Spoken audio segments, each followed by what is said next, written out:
Friends, आज इस विज्ञान युग में हमें वरदान के साथ साथ अभिशाप भी मिले हैं और इन अभिशापों में वायु प्रदूषण भी एक बहुत बड़ा अभिशाप है। इंसान को जिंदा रहने के लिए जिस प्रकार भोजन और पानी की जरूरत पड़ती है, उसी प्रकार जीवित रहने के लिए वायु की भी जरूरत पड़ती है। परंतु आज के वातावरण ने इससे सांस लेने लायक रखा ही नहीं है। दोस्तों, आज इस वीडियो में हम वायु प्रदूषण का कारण और इसके दुष्परिणाम जानेंगे। बस बने रहिए वीडियो के साथ अंत तक। फ्रेंड्स, आज जब वायु प्रदूषण की बात की जाती है तो हमारे देश में सभी नेताओं और मीडिया वालों की नजरें देश की राजधानी दिल्ली पर जाती है। हाँ, जाहिर सी बात है कि भारत में सबसे ज्यादा प्रदूषित शहरों में सबसे टॉप पर दिल्ली है। परंतु अगर आप दिल्ली में नहीं रहते हो तब भी आपको वायु प्रदूषण से सावधान होना पड़ेगा, क्योंकि वायु प्रदूषण रूपी राक्षस हर जगह आप जहाँ भी रहते हो वहाँ अपना अड्डा बना चुका है। अगर नई दिल्ली की बात की जाए तो दिल्ली में एक पूरे दिन में सांस लेना 12 से 15 सिगरेट फूंकने के बराबर शरीर को नुकसान करता है। शायद इसीलिए दिल्ली के मूल निवासियों की उम्र औसत उम्र से भी लगभग 10 वर्ष कम होने लग गई है। प्रदूषण की यह समस्या केवल हमारे देश में ही नहीं है, बल्कि प्रदूषण की इस राक्षस रूपी समस्या ने पूरी दुनिया को अपनी गिरफ्त में ले लिया है।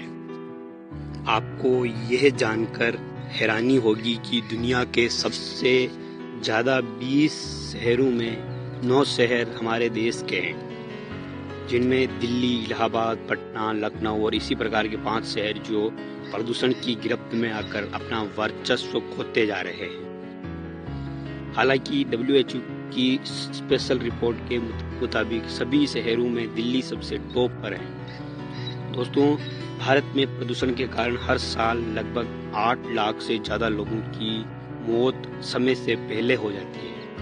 हमारे देश में युवाओं का करियर मेकर माने जाने वाले शहरों का यह हाल है कि अपने कैरियर में अच्छी से अच्छी इनकम कमाओ और अंत में सारी की सारी इनकम अपने शरीर के इलाज में लगा दो। सही हवा नहीं मिलने के कारण जिस प्रकार शरीर की हालत खराब हो जाती है, तो आप खुद सोच सकते हैं कि जो शहर हमारी बॉडी को शुद्ध हवा नहीं दे सकते, शुद्ध वायु नहीं दे सकते, वो काहे किस रूप से आप देख सकते हो किस मामले में हमारा कैरियर बना पाएगा।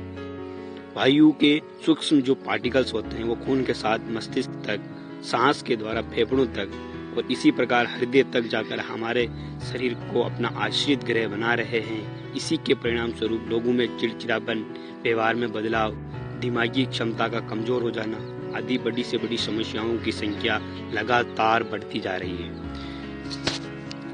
दोस्तों, आइए अब ये जानने की कोशिश करते हैं कि आखिर ये वायु प्रदूषण की समस्या बढ़ कैसे रही है। दोस्तों, वायु प्रदूषण बढ़ने के कई कारण हैं, जिनमें सबसे ज्यादा प्रदूषण फैलाने के कुछ कारण इस प्रकार हैं। वाहनों से निकलने वाला धुआं, इंडस्ट्रियल एरिया से निकलने वाला धुआं। आज इस प्रदूषण का सबसे बड़ा कारण जो है वो है प्लास्टिक के ढेर को, कचरे के ढेर को जलाना और इससे निकलने वाला धुआं।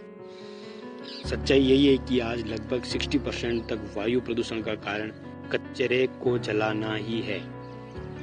अब तो आप भी इस बात से सहमत हो गए होंगे, क्योंकि आज आप भी अपने घर के कचरे को किसी खुली जगह में डालकर जलाने में देर नहीं करते।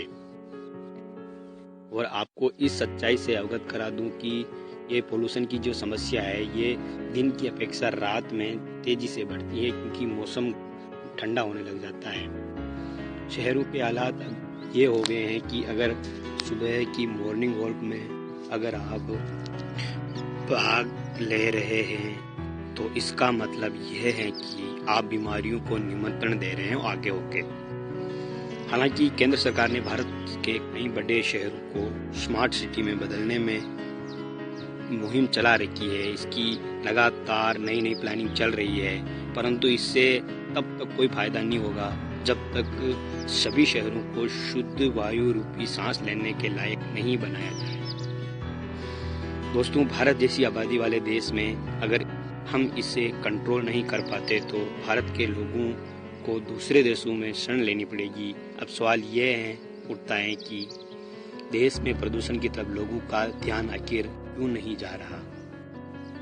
हमारे देश में कोई भी राजनीतिक पार्टी जब चुनाव लड़ती है तो इसका सभी प्रकार की चुनावी उद्घोषणाओं का सहारा लेती है, जैसे कि पानी की सप्लाई करेंगे, बिजली मुफ्त करेंगे, रोजगार के साधन देंगे। परंतु आज तक शायद ही किसी पार्टी ने यह सवाल उठाया होगा, यह चुनावी उद्घोषणा उठाई होगी कि प्रदूषण को कम करने में हम देश में नई नई प्लानिंग करेंगे। मेरा मतलब ये है कि चुनावी उद्घोषणा कभी भी प्रदूषण को लेकर खड़ी नहीं हुई आज तक। केवल अखबार में न्यूज़ डालने से, केवल प्रदूषण के बारे में बड़ी बड़ी बातें करने से इस समस्या का हल नहीं निकलेगा। यही कारण है कि बहुत बार प्रदूषण के खिलाफ उठी हुई आवाज़ें जो उनको कोई सहारा नहीं मिल पाने के कारण वापस दब गए। दोस्तों, प्रदूषण आज इस स्तर पर पहुंच गया है कि अब प्रदूषण को कम करने के बहाने ना बनाकर प्रदूषण को ज़्यादा सीरियस लेना पड़ेगा। चुनावी उद्घोषणाओं में प्रदूषण को भी विषय बनाना पड़ेगा और इसी लड़ाई को केवल अकेला कोई भी एक रीजन नहीं लड़ सकता। इसके लिए पूरे देश को एकजुट होना पड़ेगा और प्रदूषण के खिलाफ सख्त कानून बनाकर इसका पालन सभी को करना पड़ेगा। दोस्तों, प्रदूषण के मामले में आपके क्या विचार है, हमें कमेंट में ज़रूर लिखें। ओके फ्रेंड्स, मिलते हैं एक नए वीडियो के साथ। तब तक के लिए be safe and take care.